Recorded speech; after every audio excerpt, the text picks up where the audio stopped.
Selamat bergabung kembali di channel Salibai teman-teman. Di sini, kami mengajak Anda menjelajahi cerita-cerita menarik dari segala penjuru. Kami ada karena Anda semua. Saran dan kritik membangun akan kami hargai demi kemajuan konten kami. Jangan lupa, like, komen dan subscribe agar tidak ketinggalan cerita seru lainnya.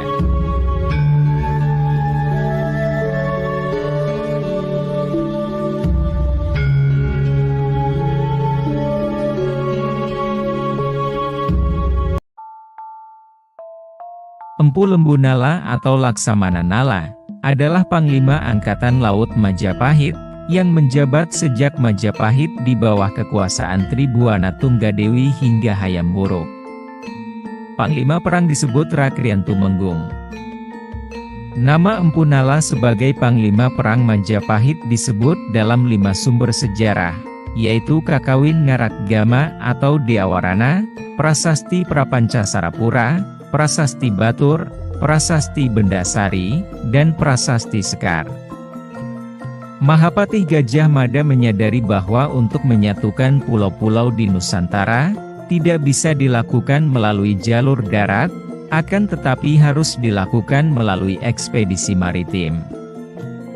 Majapahit sudah memiliki angkatan laut dengan kapal perang bekas tentara Mongol, yang dikirim oleh Kubilai Han untuk menaklukkan Jawa pada saat pemerintahan Kertanegara. Namun, angkatan laut yang dimiliki saat itu masih lemah. Oleh karena itu, ia meminta bantuan dari Laksamana Nala untuk memperkuat angkatan laut Majapahit, perbaikan kualitas kapal perang Majapahit. Ia diangkat secara resmi oleh Raja Putri Tribuana Tunggadewi sebagai Panglima Angkatan Laut Majapahit.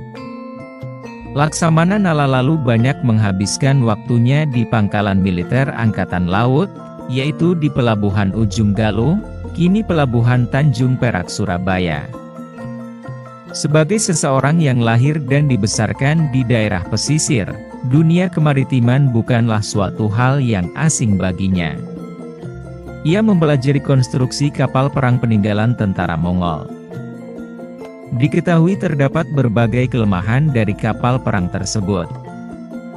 Misalnya, bentuk badan kapal yang gemuk sehingga mempersulit sistem navigasi kapal. Nala merancang bentuk kapal yang ideal bagi Angkatan Laut Majapahit. Badan kapal rancangannya dibuat lebih ramping, namun kapasitasnya 4 kali lebih besar daripada kapal sebelumnya. Kapal ini bahkan mampu menampung ratusan prajurit, bekal selama setahun, dan puluhan ribu kuda. Kapal rancangan Laksamana Nala terbuat dari sejenis kayu pohon raksasa yang tumbuh di pulau yang dirahasiakan. Selain itu, kapal perang Majapahit dilengkapi dengan meriam cetbang. Setelah internal Angkatan Laut Majapahit dibenahi, Laksamana Nala mulai memimpin ekspedisi maritim ke seluruh Nusantara, di bawah pengawasan Gajah Mada. Pada 1339 sampai 1341, Angkatan Laut yang dipimpin oleh Laksamana Nala berhasil menundukkan seluruh Nusantara bagian barat yang dimulai dari Kerajaan Samudra Pasai, ke seluruh Pulau Sumatera, Semenanjung Melayu, dan berakhir di Kalimantan. Ekspedisi Majapahit ke Tanah Samudra Pasai, merupakan ekspedisi terbesar selama Majapahit berdiri. Dengan mengikut sertakan 400 kapal yang mana satu kapal dapat menampung 200-1000 orang. Pada 1343, bersama Gajah Mada, Laksamana Nala mampu menaklukkan Nusantara Timur yang dimulai dari Bali, Lombok, Sumbawa, Seram, Sulawesi, dan berakhir di Dompo. Angkatan Laut Majapahit di bawah komando Laksamana Nala, merupakan angkatan laut terbesar dan terkuat di dataran Asia Tenggara. Kekuatan kurang lebih 40.000 tentara menjadikan Majapahit sebagai sebuah negara adikuasa yang disegani di kawasan Asia Tenggara bahkan Kekaisaran Cina. Dalam buku Kisah Para Kesatria Penjaga Samudra, karya Agus Suroso dan Majapahit Peradaban Maritim karya Irawan Djoko, diceritakan. Nala menempatkan gugus kapal perang berjumlah beberapa puluh, untuk menjaga 5 titik penting perairan Nusantara.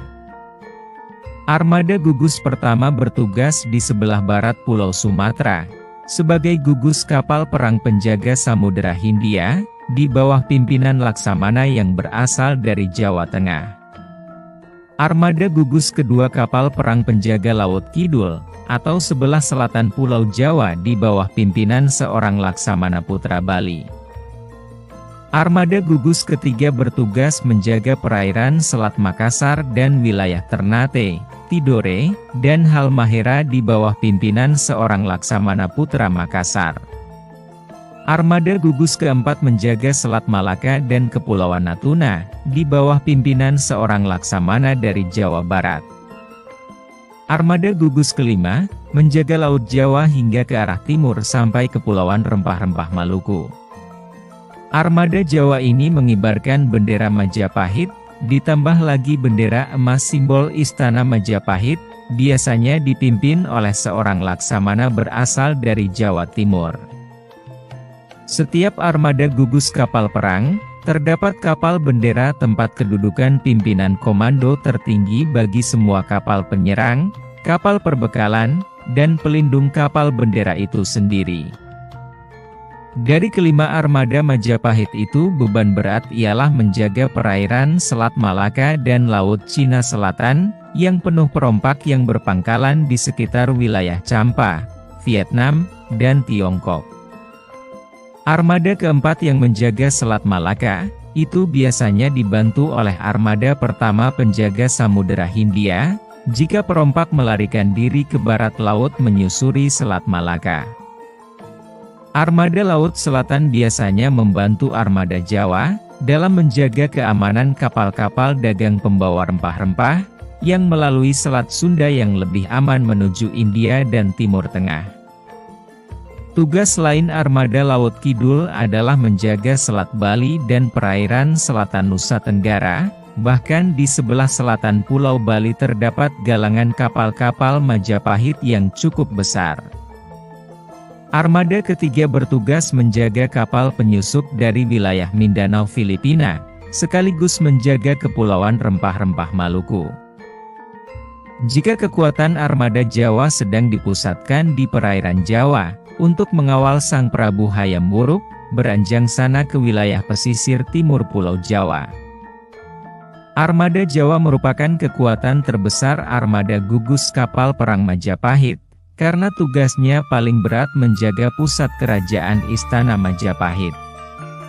Sekaligus menguasai jalur laut menuju Kepulauan Rempah-Rempah Maluku, yang dikuasai langsung oleh pemerintah pusat Majapahit. Semua jenis kapal perang Majapahit, mulai dari kapal perbekalan hingga kapal bendera, adalah kreasi jenius dari Empu Nala, yang sekaligus seorang laksamana laut yang handal. Nala menciptakan kapal-kapal dari sejenis kayu raksasa, yang hanya tumbuh di sebuah pulau yang dirahasiakan. Pohon raksasa yang cocok untuk dibuat kapal itulah yang membuat kapal-kapal Majapahit cukup besar ukurannya di masa itu. Setelah Gajah Mada dan Empu Nala wafat, maka kekuatan Majapahit pun berangsur lemah. Apalagi tatkala terjadi perang Paregreg, kapal-kapal Majapahit saling serang satu sama lain, terjadi kehancuran bagi seluruh armada.